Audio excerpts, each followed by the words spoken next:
I'm recording this video for Sunday because I won't be available and tomorrow's a Sabbath. So I want to talk about two things here. Adam and Eve. Right after they consummated, they had children. It was an instant birthing. The choice and the consequence right away, beyond time, linear, sequential, creative powers of God, free will that is not tampered with or by anything that may impede the exact real-time fruition.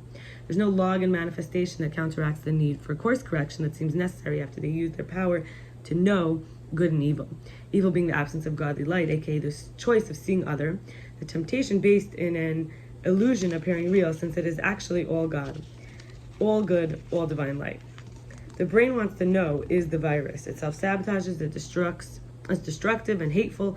It needs to see an other as other. This is why meditation is really a remembering to come back into our place as divine beings in the human experience as inherently limiting, so we can be humble and not try to be God like they did, to keep trying to be better by seeing ourselves as imperfect and bound by time and finite as a protection. I'll add, nothing is just a word. To describe an absence of a thing, aka a physical thing, wasn't necessary for God, but it's necessary for us as we, if we come into life.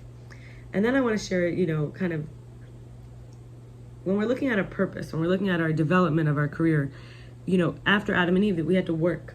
So what is it to work properly? So I had a mentor called Yomaly from the organization called Footsteps that helps people to further their career, in other words. So she asked me, what can I offer? What's available to me? Where, what, and who does it line up with? And so that's a way to look at our work as the right kind of work. And I wrote, I have a keen insight into the root of misalignment. This is what I learned about from it. And I recommend this practice for you. The questions are, what can I offer? What is valuable to me? And where, what, or who does it line up with? So the keen insight into the root of misalignment, holding space for those suffering and compassionate mindfulness, as an embodiment of light, rising above the dark, not leaving anyone behind, everyone is divine and matters. Leading by example, being an instrumental demo of progress, not perfection. Rebuilding with love, awareness, and non-judgmentalism, being the release of shame. So rebuilding with love and awareness and non-judgmentalism, being the release of shame.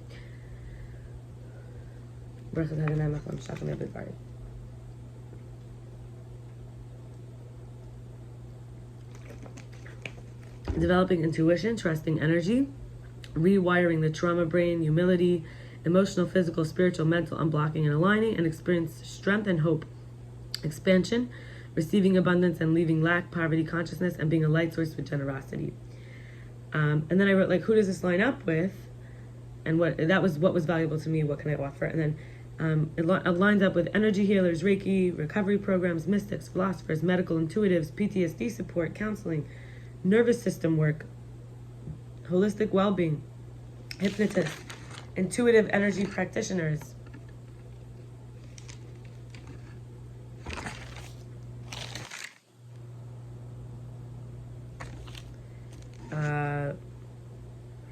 Workshops, online courses, virtual counseling, therapeutic modalities, spiritual wellness, higher power connection, Shakti shares, Maranasati